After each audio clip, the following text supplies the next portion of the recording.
Hi friends, നമുക്കിന്ന് വളരെ എളുപ്പത്തിൽ എഗ്ഗ് ഉണ്ടെങ്കിൽ ചെയ്തെടുക്കാൻ പറ്റുന്ന അടിപൊളി ടേസ്റ്റിലുള്ളൊരു എഗ് തോരൻ്റെ റെസിപ്പി നോക്കാം. നമുക്ക് കുട്ടികൾക്ക് ലഞ്ച് ബോക്സിൽ കൊടുത്തയക്കാനും പിന്നെ പൊറോട്ടയുടെയും ചപ്പാത്തിയുടെയും ചോറിൻ്റെ എല്ലാം കൂടെ കഴിക്കാനും നല്ല ടേസ്റ്റാണ്. എഗ് തോരൻ ഉണ്ടാക്കാനായിട്ട് ഇപ്പോൾ ഒരു പാൻ വെച്ച് 2 ടേബിൾ സ്പൂൺ വെളിച്ചെണ്ണ ഒഴിച്ച് കൊടുത്തിട്ടുണ്ട്. ആദ്യം ഇതിലോട്ട് നമുക്ക് കടുക് ഇട്ട് കൊടുക്കാം. 1 ടീസ്പൂൺ കടുകാണ് ഇട്ട് കൊടുത്തിട്ടുള്ളത്. ഇപ്പോൾ കടുക് പൊട്ടി വന്നിട്ടുണ്ട്. ഇതിലോട്ട് 3 സവാള കട്ട് ചെയ്ത് വെച്ച് ചേർത്ത് കൊടുക്കാം. 1 പച്ചമുളകും ചെറിയ പീസ് ഇഞ്ചിയും കൂടെ കട്ട് ചെയ്ത് വെച്ചിട്ടാണ് അതും കൂടെ ചേർത്ത് കൊടുക്കാം. കുറച്ച് ഉപ്പ് ചേർത്ത് കൊടുക്കുന്നുണ്ട്. 1/4 ടീസ്പൂൺ മഞ്ഞൾപ്പൊടി. ഇതെല്ലാം കൂടെ ജസ്റ്റ് ഒന്ന് വഴറ്റിയെടുക്കാം. അപ്പോഴേക്കും മഞ്ഞൾപ്പൊടിയുടെ റോസ് സ്മെല്ലെല്ലാം ഒന്ന് മാറിക്കിട്ടും. സവാളയൊന്നും അധികം വഴറ്റിയെടുക്കേണ്ട ആവശ്യമില്ല, ജസ്റ്റ് ഒന്ന് ട്രാൻസ്പെറൻ്റായി വന്നാൽ മതിയാവും.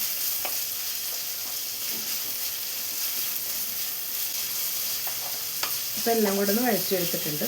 ഈ സമയം ഇതിലോട്ട് തേങ്ങ കൂടെ ചേർത്ത് കൊടുക്കാം. 1/2 കപ്പ് തേങ്ങയാണ് ചേർത്ത് കൊടുക്കുന്നത്. തേങ്ങയിട്ട ശേഷം ഒന്നുകൂടെ ഇതുപോലെ ഒന്ന് മിക്സ് ചെയ്ത് കൊടുക്കാം. തേങ്ങയും സവാളയും എല്ലാം കൂടെ ജസ്റ്റ് ഒന്ന് വഴറ്റിയെടുക്കാം.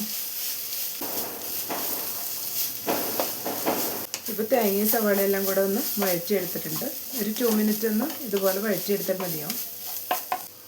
ഇതിലോട്ട് ഇനി 1 ടീസ്പൂൺ മുളക് പൊടി ചേർത്ത് കൊടുക്കാം. 1 ടീസ്പൂൺ കാശ്മീരി ചില്ലി പൗഡറും കൂടെ ചേർത്ത് കൊടുക്കുന്നുണ്ട്. ഇനി ഇതെല്ലാം കൂടെ ഒന്ന് മിക്സ് ചെയ്ത് കൊടുക്കാം. മുളക് പൊടിയെല്ലാം ചേർത്ത് കൊടുക്കുമ്പോൾ നമുക്ക് എരിവിനനുസരിച്ച് കൂട്ടിയും കുറച്ചും ചേർത്ത് കൊടുക്കാം.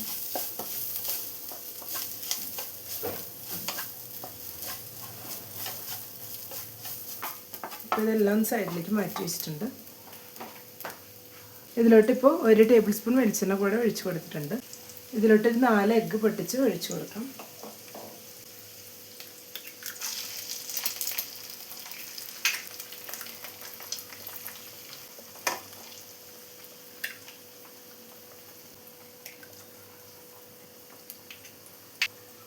ഇതിലേക്ക് ഒരല്പം മുളക് പൊടി ചേർത്ത് കൊടുക്കുന്നുണ്ട്.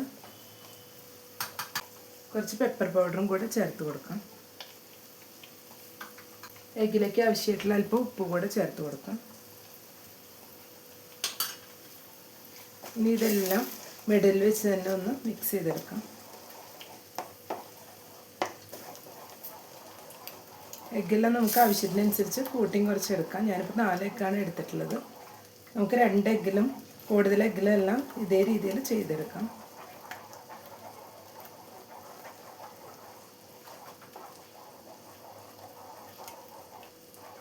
ഇപ്പോൾ എഗ്ഗെല്ലാം ഒന്ന് ചെറുതായി ഒന്ന് ഫ്രൈ ആയി വന്നിട്ടുണ്ട്. ഇത്രയും മതിയാവും. ഇനി ഇതെല്ലാം കൂടെ ഒന്ന് മിക്സ് ചെയ്ത് കൊടുക്കാം. മിക്സ് ചെയ്ത് ഒന്നുകൂടെ ഒന്ന് ഫ്രൈ ആക്കി എടുക്കണം. വീഡിയോ കണ്ടുകൊണ്ടിരിക്കുമ്പോൾ ഇഷ്ടപ്പെടുകയാണെങ്കിൽ ലൈക്ക് ചെയ്യാനും ഷെയർ ചെയ്യാനും സബ്സ്ക്രൈബ് ചെയ്യാത്തവർ സബ്സ്ക്രൈബ് ചെയ്തും സപ്പോർട്ട് ചെയ്യാനും മറക്കരുത്. കൂടെ തന്നെ ബെല്ലൈക്കൺ ഒന്ന് പ്രസ് ചെയ്ത് അതിലുള്ള ഓൾ എന്നുള്ള ഓപ്ഷനും കൂടെ ഒന്ന് എനേബിൾ ചെയ്ത് കൊടുക്കണം. അപ്പോഴാണ് ഞാനിടുന്ന പുതിയ വീഡിയോസെല്ലാം നോട്ടിഫിക്കേഷൻസ് ആയിട്ട് എല്ലാവർക്കും കറക്റ്റായിട്ട് ലഭിക്കുന്നത്. ഇപ്പോൾ എല്ലാം കൂടെ ഒന്ന് ഫ്രൈ ആയി വന്നിട്ടുണ്ട്. ഇനി ഇതിലോട്ട് അല്പം വേപ്പില കൂടെ ചേർത്ത് കൊടുക്കാം. എല്ലാം കൂടെ ഒന്നുകൂടെ ഒന്ന് മിക്സ് ചെയ്തെടുക്കാം. ഒരു 2 മിനിറ്റ്സ് കൂടെ ഇതുപോലെ ഒന്ന് മിക്സ് ചെയ്ത് കൊടുക്കാം. അപ്പോഴേക്കും ഇതൊന്നുകൂടെ നന്നായി ഫ്രൈ ആയി നല്ല ടേസ്റ്റി ആയി കിട്ടും. ഇത് നമുക്ക് ചോറിൻ്റെ കൂടെയും ചപ്പാത്തിയുടെ കൂടെ എല്ലാം നല്ല ടേസ്റ്റാണ് കഴിക്കാനായിട്ട്. ചോറിൻ്റെ കൂടെ ഈ ഒരു എഗ് തോരൻ ഉണ്ടെങ്കിൽ വേറെ കറികളുടെ ഒന്നും ആവശ്യമില്ല, അത്രയും ടേസ്റ്റാണ്. അപ്പോൾ എല്ലാം കൂടെ നന്നായി തന്നെ ഡ്രൈ ആയി വന്നിട്ടുണ്ട്.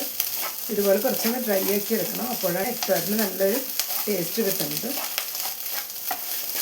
അപ്പോൾ എഗ് തോരൻ വളരെ പെട്ടെന്ന് തന്നെ ഇവിടെ റെഡിയായി കിട്ടിയിട്ടുണ്ട്. ഇനി നമുക്കിതൊരു പ്ലേറ്റിലോട്ട് മാറ്റാം. എല്ലാവരും എഗ്ഗ് വെച്ച് ഒരു തവണയെങ്കിലും ഈ രീതിയിലൊന്ന് ട്രൈ ചെയ്ത് നോക്കുക. ഇഷ്ടപ്പെട്ടെങ്കിൽ ലൈക്ക് ചെയ്യാനും സപ്പോർട്ട് ചെയ്യാനും കൂടെ തന്നെ ഫീഡ്ബാക്ക്സ് ഉണ്ടെങ്കിൽ അറിയിക്കാനും മറക്കരുത്. Thank you.